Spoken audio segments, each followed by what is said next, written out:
Goals galore across the board, and we'll be speaking about most of these games. Man City with 6 goals against Leipzig, although they did concede 3 of their own. Liverpool Milan 3-2, that one finished at Anfield. What a game it was, all the way down to Inter, who were beaten 1-0 by Real Madrid. We'll start at Anfield though, Stevie. That was a weird game, wasn't it, after how Liverpool started and then everything that turned around? Well, I had to actually wipe my eyes at half-time to see the actual score was 2-1 to AC Milan. I mean, Liverpool absolutely battered them for 42 minutes. And then they fell asleep, particularly in the middle of the park, who found themselves ahead of the ball. And all of a sudden, Ruiz puts the ball in the back of the net, and 2 minutes later, Diaz scores to make it 2-1. And the place is thinking, and we're thinking, what's going on here? So the fact that they came back and won the game is not a surprise because, again, they completely dominated, in my opinion, the second half. But I'll tell you what, at half-time, everybody's thinking, surely this is not what we're going to get again from Liverpool. I think it was the penalty miss that sort of just took a bit of the momentum away from Liverpool. Unlike Mo Salah's record is very, very good from the spot.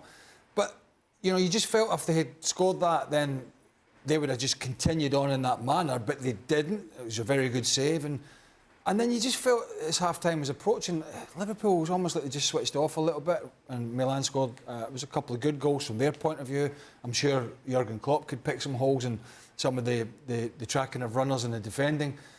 But this and a 5-goal thriller in scoreline, but not in performance, really, because Liverpool, for most part, I thought were head and shoulders above this Milan side. Milan back in the Champions League, Gab. It's been a long time since they were there. What's the reaction been in Italy to tonight's results? Well, it's funny because everybody underscored the fact that Liverpool were exceptionally dominant. And the 2 goals were against the run of play when they switched off, as the boys said. But it was funny, post-game, Fabio Capello, who's doing some work on television, he does the 2-way with the manager, Stefano Pioli. And he's like, well, I noticed that when you guys were in possession, you kept passing the ball sideways and passing the ball sideways slowly. I guess that wasn't part of the plan, was it? And by the way, I love the fact that, you know, you get former coaches just putting current coaches through the ringer on live TV. And I think Pioli had to admit that obviously that wasn't the plan, but that, you know, Liverpool were just more dynamic. They covered the area of the pitch better. They press better. And probably qualitatively, they have an edge as well. And when all those things come together, it's really, really hard for them to go and play against. You know, Milan might have approached the game a bit differently if they'd had one of their 2 big centre forwards starting, whether it's Zlatan or Olivier Giroud, maybe hold the ball up a little better. But even then, you know, that can't be an excuse. This game was far more one-sided than the scoreline. But you do take the positives. You take the positives of the reaction. You take the positive of the fact that in the second half, some of the defending from Tomori, I thought, and Simon Kjær was very good. And you go on and live to fight another day. I mean, it's been a long, long time since they were last in the Champions League. Yeah. How did Liverpool look to you, Frank? They did well. I mean, I enjoy the investment. I enjoyed the intensity of the game and how Liverpool engaged the game. Everything for me was absolutely spot on, especially, you know, if you compare with last season with no fans, and you realize that playing in Anfield with the fans behind you makes a huge difference, and they go for it. And well, I watched at the same time. I was Bruges, Paris, and that game Liverpool against Milan, and you can see the differences of pace. That was fantastic from everywhere. And you know, and the thing is that I like is it's in football.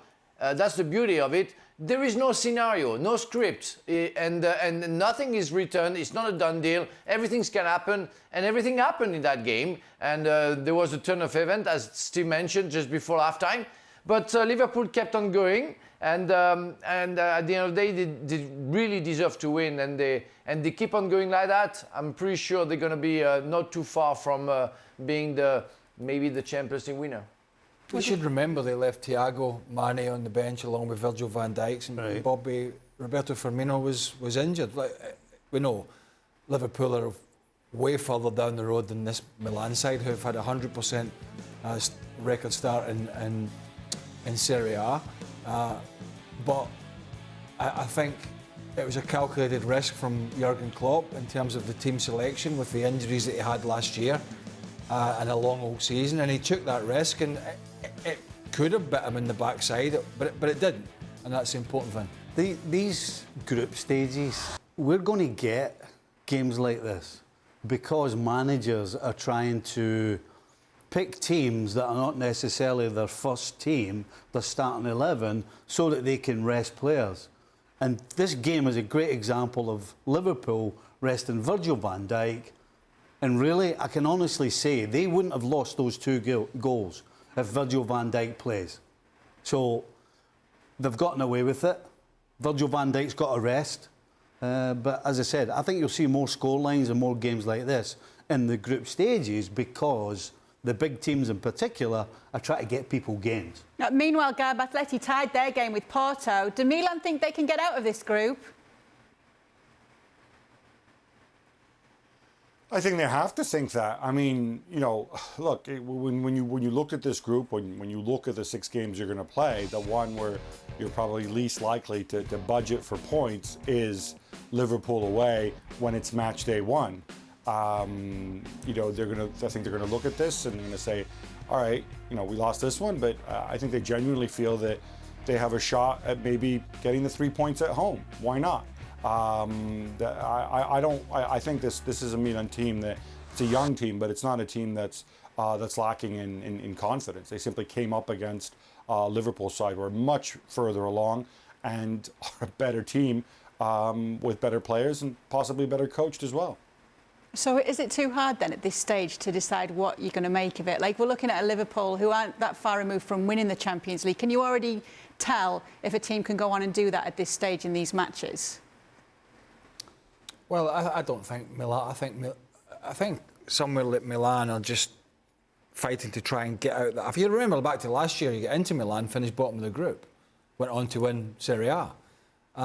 We know Juventus have had a struggle this year. They won 3-0 yesterday. It's not been an easy start for them. And I think from Milan's point of view and Pioli's point of view, last year was certainly a positive building block. OK, they fell away domestically towards the end of the season and it didn't go as well as the start, clearly.